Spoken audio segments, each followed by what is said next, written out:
Muy buenas noches.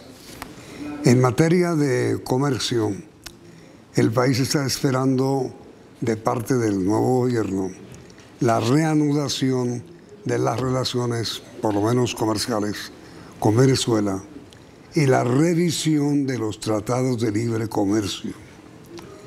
Y también hay, digamos, gran expectativa sobre el impulso al turismo. Para tratar estos temas, nuestro invitado de esta noche es el señor Ministro de Comercio, Industria y Turismo, el doctor Germán Umaña Mendoza. Ministro, buenas noches, gracias. Muy buenas noches, gracias por la invitación. Gracias, ministro. Bueno, ¿cómo es que termina usted como Ministro de Comercio? ¿Cómo es la historia? La historia es sencilla, ¿no? Toda la vida he sido un profesor, investigador sobre los temas de comercio e inversión en la Universidad Nacional de Colombia, y por otra parte, pues, las apreciaciones sobre lo que es el desarrollo industrial, el desarrollo del comercio exterior y el desarrollo del turismo siempre han estado compartidas con el ideario del presidente Petro. Realmente no nos vemos mucho, pero nos conocemos desde hace muchos años, pero nunca sabía yo que me iban a nombrar. Faltando 24 horas, como el caso de otros ministros, me llama la secretaria Laura, que es la mano derecha del presidente Petro, y me pregunta que si yo aceptaría el nombramiento del presidente Petro. Le dije sí, para eso me he preparado toda la vida, tenemos ideales compartidos y vale la pena hacerlo. Y después, al otro día, después de la posesión del presidente Petro, salió un tuit en el que hacía el nombramiento. Yo ya iba para mi casa, había un consejo de ministros, no fui al consejo de ministros y pasé una noche muy interesante, y al otro día hablé ya para entregar los papeles. Pero hacía mucho rato que usted no veía, ni trataba, ni hacía parte, digamos, del grupo de trabajo del presidente, ¿o sí? No, yo nunca he sido parte del grupo de trabajo, yo soy independiente. ¿Ni nunca esperó que él lo nombrara? No, realmente no lo había pensado, pero no lo había rechazado. Y oye, y eso ocurrió casi con todos los ministros, ¿no? Los llamó su secretaria. Sí, pero en general muchos de nosotros compartíamos el ideario y hacíamos grupos en los que participábamos en la parte programática del pacto histórico. Yo no era militante de nada, pero académicamente sí participaba, sí. Y fue parte del grupo de empalme con el Ministerio de Comercio, Industria y Turismo. ¿Usted nunca hizo política de izquierda como su hermano? No, nosotros todos somos gente de un pensamiento socialdemócrata, sí, más hacia la izquierda. Hice solo una vez política, alguna vez hace unos años, 5 años, 6 años, no me acuerdo. Decidí lanzarme al Senado, le pedí el aval al Polo Democrático, pero no fui candidato, sino candidote. ¿Cuántos votos sacó? Saqué 3.900 votos, que eran muchos para mí, pero lo que quería mover yo más era ideas que otra cosa, porque yo sabía que era imposible llegar sin un aparato y sin plata al Senado. Me gasté 5 millones de pesos, de los cuales mi hijo me regaló 2,5 y mi esposa los otros 2,5. Sí. La gente recuerda mucho el sacrificio de su hermano, gran pensador progresista asesinado en Bogotá, ¿no? Sí, realmente era un hombre extraordinario, un humanista. José Eduardo, porque Eduardo el Grande era Eduardo Umaña Luna, mi padre. Sí. Los dos intelectuales importantes del pensamiento de la izquierda, pero sobre todo humanistas sociales y defensores de derechos humanos. Usted recuerde que la Facultad de Sociología de la Universidad Nacional la fundaron Orlando Falsborda, Eduardo Umaña Luna y el padre Camilo Torres Restrepo, que entre otras cosas era primo de mi padre porque él era hijo de Calixto Torres Umaña. Sí. Y ahí se genera un pensamiento y se publica tal vez el libro más importante sobre la violencia en Colombia. Sí. ¿Con Falsborda? Con Orlando Falsborda y con Monseñor Germán Guzmán Campos. Sí, sí. Y por supuesto con la ayuda de Camilo Torres Restrepo. De allí mi hermano fue siempre formación de la Universidad Nacional en la Facultad de Derecho, donde mi padre también era profesor. Y desde allí pues continúa con el pensamiento humanista y es un defensor de derechos humanos muy importante y un profesor universitario intelectualmente muy valioso, buen escritor y buen investigador. Digamos que el paralelo no es muy adecuado, pero yo sí podría decir que esta democracia intelectual también se refleja un poco en usted con la oposición abierta que ha asumido usted durante los últimos años de su vida a los TLC, ¿no es cierto? Sí, es muy interesante porque profundamente yo regresé de Europa a Lima y coordiné todas las negociaciones de los 5 países andinos en el ALCA, el Acuerdo de Libre Comercio para las Américas. Y viví que era, perdón, el Acuerdo de Cartagena. No. Yo trabajaba en la Junta del Acuerdo de Cartagena, pero conjuntamente los 5 países andinos negociaban con los Estados Unidos en el Acuerdo de Libre Comercio para las Américas, el ALCA, que es el precursor de los TLC. Sí, señor. Allí hubo varias divisiones en la comunidad andina. Por un lado estaba Venezuela, que había formado el ALBA, que era todo lo contrario del ALCA. De otra parte, en el camino, pues llega el presidente Correa y llega Evo Morales, entonces se separan de la negociación, tanto el Ecuador como Bolivia, y quedan solamente con intenciones de negociar con los Estados Unidos, Perú y Colombia. Por supuesto, en ese momento yo me retiro de la comunidad andina, pero ya conocida todo el contenido del acuerdo que iba a firmar Colombia con los Estados Unidos, porque la propuesta bilateral con Colombia y bilateral y con Perú de los Estados Unidos era todo lo que no había querido aceptar Mercosur, Brasil, Argentina, Paraguay y Uruguay, lo que en ningún caso aceptó Venezuela y lo que no aceptó el Ecuador ni Bolivia en su momento. Entonces quedó una negociación bilateral, pero todo el contenido del acuerdo, yo digo que eso no fue un acuerdo de negociación, sino un acuerdo de adhesión, porque ya todos los términos estaban decididos en el ALCA.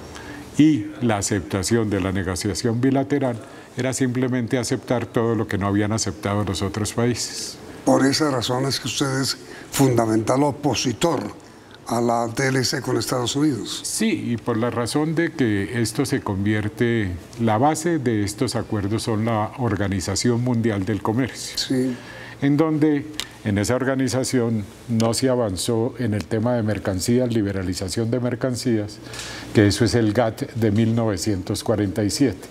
Pero aquí se incorporaron todos los elementos de la tercera revolución industrial, entonces se negoció la propiedad intelectual dando grados de monopolio, tanto en derechos de autor como en patentes.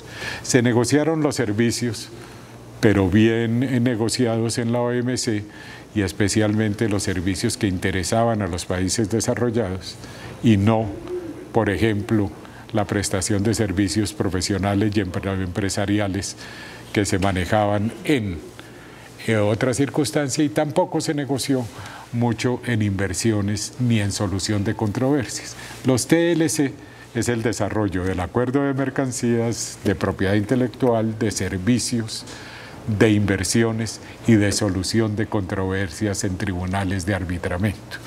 Una profundización de acuerdos que en la mayoría de los casos, si gusta le explico por qué, yo no estaba de acuerdo con esa profundización. Y cedimos además en el tema de patentes, ¿no? No, pues en mercancías se mantuvieron todos los subsidios, las ayudas internas y otras medidas de efecto equivalente, tanto con Europa como con Estados Unidos. ¿Qué significa eso? Y eso es muy importante para el tema actual, que nosotros competimos con los subsidios de ellos y nosotros no tenemos subsidios porque no tenemos chequera.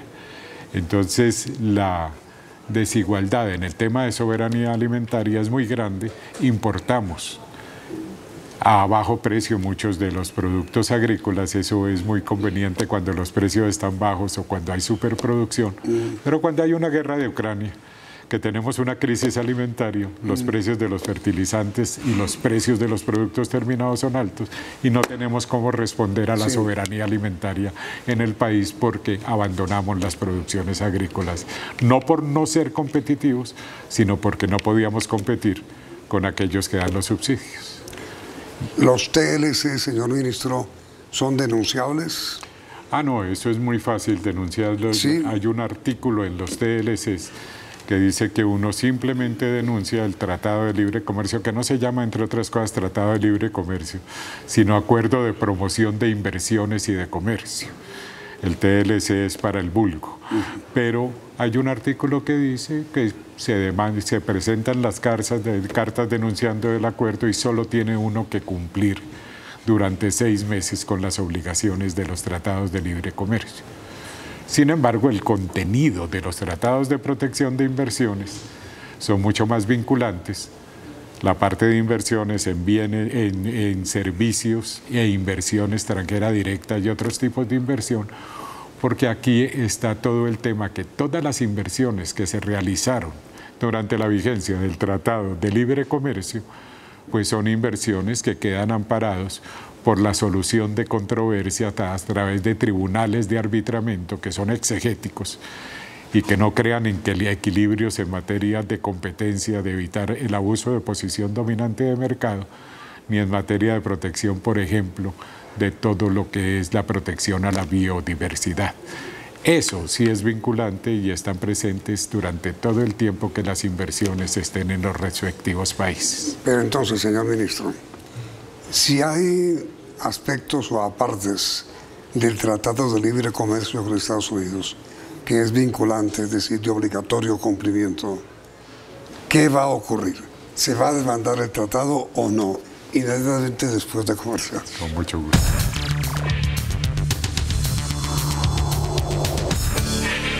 Le preguntaba, señor ministro, ¿se proyecta demandar el Tratado de Libre Comercio con Estados Unidos? Lo que estamos haciendo en estos primeros 30 días es evaluar mucho más integralmente ese tipo de tratados. ¿Cuáles son esos?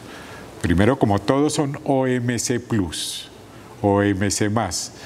El primer tratado que firmamos bajo ese formato que le mencioné es el tratado del G3 con Venezuela y con México, que después se volvió G2. Sí. El segundo tratado fue el Acuerdo de Promoción de Inversiones y Comercio con los Estados Unidos, denominado TLC, con el mismo formato.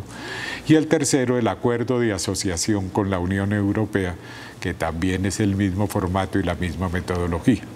En este momento estamos evaluando sus resultados en las diferentes materias que le mencioné. ¿Para qué? Para identificar cómo están los equilibrios en esa materia y qué es interesante revisar. Cada uno de los capítulos del Acuerdo de Asociación con Europa o con México o con los Estados Unidos tiene la posibilidad de hacer una evaluación con nuestros socios. Y la idea es que vamos a pedir las evaluaciones sobre los resultados y los equilibrios o los desequilibrios para hablar con nuestros amigos mexicanos, nuestros amigos norteamericanos y nuestros amigos europeos, qué les molesta a ellos de cada uno de esos capítulos de los tratados y qué nos molesta a nosotros, para llegar a acuerdos que podemos manejar sobre lo que contienen los capítulos del tratado y sobre las posibilidades no de renegociación, sino de revisión para generar los nuevos equilibrios. Es decir, no solamente con el TLC con Estados Unidos, sino con los países europeos y con México. Sí, que son los 3 acuerdos que tienen el mismo formato. Y entonces, señor ministro, ¿cómo está la balanza comercial hoy entre Colombia y Estados Unidos? En general, todos estos tratados terminaron siendo deficitarios para Colombia desde el punto de vista de comercio de mercancías. Balanza negativa. Negativa con México, negativa con Europa y negativa con los Estados Unidos, lo que no es malo ni bueno, porque hay muchas importaciones que nosotros necesitamos, pero el problema es que la diversificación y el crecimiento de nuestra oferta exportable no ha sido importante, entonces no tenemos que venderle más allá de lo que le estamos vendiendo. Entonces el problema de estos tratados no es el tratado estrictamente, sino tiene que ver que durante los 10 años que lleva el tratado con los Estados Unidos, no adelantamos una política de desarrollo industrial como la que estamos proponiendo en la actualidad, en bienes y en servicios, para poder crear la oferta exportable. Aquí en conclusión es interesante, todos estos tratados nos abrieron mercados, sí, pero nosotros no tuvimos una política productiva de desarrollo, entonces no tenemos que vender, sí, porque cada vez debilitamos más nuestra oferta, sí, productiva. Pues inclusive, ministro, la balanza comercial con Estados Unidos era positiva en favor de Colombia antes del TLC. Y ahora es negativa. Pero es negativa no por culpa de los Estados Unidos, sino por culpa de que no fuimos capaces de adelantar una agenda interna que permitiera diversificar nuestra producción, sí, y nuestras exportaciones. Pues yo entiendo que no estamos exportando en forma importante a Estados Unidos, sino uchuvas. Tanto bueno, como uchuvas, no. Cuando usted oye las evaluaciones que hacen del Tratado de Libre Comercio, no hablan sino de las exportaciones y dicen diversificamos en aguacate, en uchuvas, sí, sí, en cosas de esas. Hay 150, 200 partidas arancelarias, pero lo real es que el problema es que no tenemos que ofrecer y con Estados Unidos seguimos teniendo una canasta en donde el 75% de las exportaciones son commodities, sí, petróleo, carbón, y frutas tropicales que no se producen allá, como el banano o las fresas o flores, que son productos que siempre exportamos con TLC o sin TLC. Entonces, señor ministro, lo que viene no es una denuncia contra los TLC, pero sí una revisión. Una revisión en donde esperamos que nuestros socios puedan hacer acuerdos en cada capítulo en el marco de lo que dice la parte normativa de los TLC y en los diferentes temas, no solo en mercancías, sino en propiedad intelectual, en servicios, e inclusive mucho de los solución de controversias en los tribunales de arbitramiento ha pasado una cosa interesante, que muchos países desarrollados que nunca esperaron eso, tienen más demandas que la que tienen los países en desarrollo. Entonces ya se está planteando una renegociación global de todo lo que son los tratados de protección de inversiones, entendiendo que algo que no esperaban los países desarrollados, que han aumentado las demandas y las pérdidas en los tribunales de arbitramiento, y han entendido que no se pueden tener tratados absolutamente exegéticos que no contemplen otras circunstancias. Ahora, señor ministro, usted fue presidente, director de la Cámara de Comercio Colombo-Venezolana. ¿Qué va a pasar con el comercio entre las dos naciones con relaciones interrumpidas? Mire, el primer punto es que el comercio entre Colombia y Venezuela no está completamente cerrado. Poca gente sabe que está abierta la frontera por La Guajira, Paraguachón, Guarero, y está abierta la frontera de la costa Caribe por transporte marítimo. ¿Qué pasó con el comercio colombo-venezolano? En el 2008 se exportaron cerca de 7.000 y importaron, comercio total, 7.800 millones de dólares. En el 2020 llegamos al mínimo legal de 220 millones de dólares. No, qué horror. Pero el contrabando siguió siendo entre 800 y 1.200 millones de dólares. El paso por las trochas. ¿Qué ha pasado ahorita? La recuperación de Venezuela en el sentido de que en el 2021 se estabilizó y creció como el 6%. Y que ahora pagan. Este año van en un crecimiento del 15-20%. Claro que la caída entre 2015 y 2020 fue del 75% en el Producto Interno Bruto. Pero ha ido recuperando. Entonces, por ejemplo, en el 2021 llegamos a comercio legal, el contrabando continuó, de 315 millones de dólares. Este año llevamos enero-junio 315 millones de dólares y vamos para 600 millones de dólares. Que eso no es nada. Pues bueno, ya empieza a recuperarse, pero si se llega a abrir la frontera norte de Santander, Táchira, este año vamos a llegar a unos niveles de 1.200 millones de dólares. Pero ministro, concretamente le pregunto, ¿usted cree necesaria es necesario el restablecimiento total de las relaciones comerciales entre Colombia y Venezuela? Yo creo que es necesario, como lo ha dirigido el presidente Petro y el canciller, que son varios restablecimientos. El restablecimiento de las relaciones diplomáticas, que ya hay beneplácito para los dos embajadores, el doctor Plasencia, un embajador de carrera en Colombia, y el doctor Armando Benedetti en Venezuela, en Caracas. Entonces, lo que hay es el camino del restablecimiento de las relaciones diplomáticas ordenadamente, desde el punto de vista que hay que tener una mínima seguridad jurídica y una institucionalidad.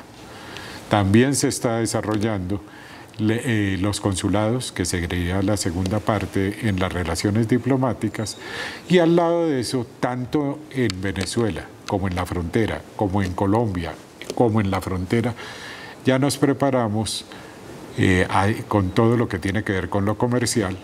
Lo comercial es aduanas, es INVIMAS, SICAS, todo esto, y estamos listos para iniciar el comercio por la frontera, también desde el punto de vista del transporte y de los puentes, y en general sería una apertura integral que han dirigido el presidente Petro y el canciller, en donde hay una reanudación plena de relaciones diplomáticas, consulares, comerciales y apertura de la frontera. Pero digamos, la aspiración suya, señor ministro, es que el intercambio comercial entre Venezuela y Colombia alcance niveles como los que logró hace años de casi 8.000 millones de dólares. Claramente nosotros, esto lo hice desde la Cámara Colombo-Venezolana y ahora lo traslado al Ministerio. No, el primer año, que va a ser este año, vamos a estar entre 1.000 y 1.200 millones de dólares. El segundo año ya hay una recuperación mayor, sobre todo en sectores como el petroquímico, porque la producción venezolana de petróleo está aumentando diariamente, el sector siderúrgico, el sector del aluminio y algo del sector automotor, que ha sido el comercio natural en el futuro, en el pasado, entre Colombia y Venezuela, y el año entrante vamos a estar en algo así, por los modelos que hicimos, en 2.000 millones de dólares. Pero al final de los 4 años, dentro de las proyecciones, estaremos en 4.500 millones de dólares, no más. Lo que quiere decir que es el 65%, 70% de la mejor época. Pero hacia el futuro es la relación más importante para vender productos diferentes de los commodities o de la agricultura tropical que tendremos con cualquier país del mundo. ¿Y por qué no se acelera el comercio, ministro? ¿Por qué tanto tiempo? Porque usted tiene que tener el incremento del Producto Interno Bruto venezolano para que tengan mayor cantidad, mayor capacidad de compra, es decir, de la demanda. ¿De pago? No, porque ¿qué ha pasado con el pago? A ellos tienen las sanciones norteamericanas, entonces el Banco Central de Venezuela no es el que controla el cambio ni la cantidad de dólares en la economía. Lo que pasa es que allá se estableció un sistema de pagos en donde en una mesa de dinero en los bancos entran los dólares ofrecidos, los dólares demandados, y quien fija el tipo de cambio en Venezuela es en los bancos. Esa plata va el 75% a una economía dolarizada para el consumo interno y el 25% va a bancos del exterior hermanos de los bancos venezolanos, es decir, inversiones del Banco Nacional de Crédito o Banesco. Eso va a diferentes países donde tienen sucursales.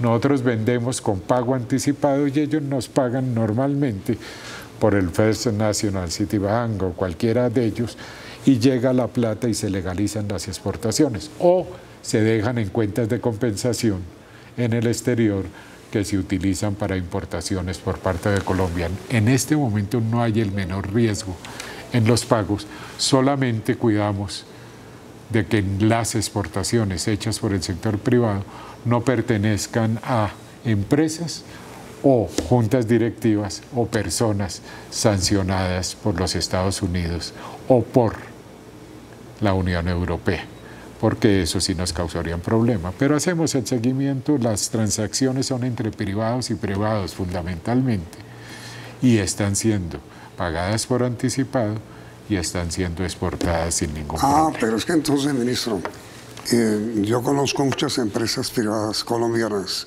que dejaron de exportar porque exportaban y Venezuela no pagaba. Y eso fue lo que condujo a la suspensión. Y hay una deuda grande todavía de Venezuela a empresas colombianas. A ver, eso nos quedamos hace 7 años, como se cerró la frontera hace 7 años y rompimos relaciones. Entonces nos quedamos con imaginarios importantes. Sí. La deuda de Venezuela en determinado momento llegó a ser de 1.300, 1.350. A empresas privadas colombianas. A empresas privadas, pero hubo un acuerdo de mejores amigos entre el presidente Chávez y el presidente Uribe, y se pagaron más o menos 1.050 millones de dólares. Entonces la cantidad ya se redujo a 250 millones de dólares. De esos 250 millones de dólares sí hay deudas importantes con Colombia, con empresarios muy honestos que se quedaron envainados, pero están registrados en el Banco Central y algún día se las pagarán por cerca de 150 millones. Entonces no es inmenso, como se dice. Y los otros 100 o 150 millones, pues fue parte de los comercios que se realizaban, exportaciones que no llevaban bienes, como el caso, pues usted conoce lo que pasó con Saab o cosas de este tipo, que son deudas que no son reales y que jamás se pagarán. Y la otra deuda importante era la de Avianca. No, perdón, ministro, lo tengo que interrumpir porque el tiempo se agotó, pero voy a continuar conversando con usted porque hay muchos temas más que tratar para transmitir el programa mañana. ¿Le parece? Es un placer. Estupendo, ministro, muchas gracias. Los invitamos entonces, gracias por la sintonía, a continuar escuchando al ministro de Comercio, pero ya en nuestro programa de mañana. Por ahora sigan aquí, en CB.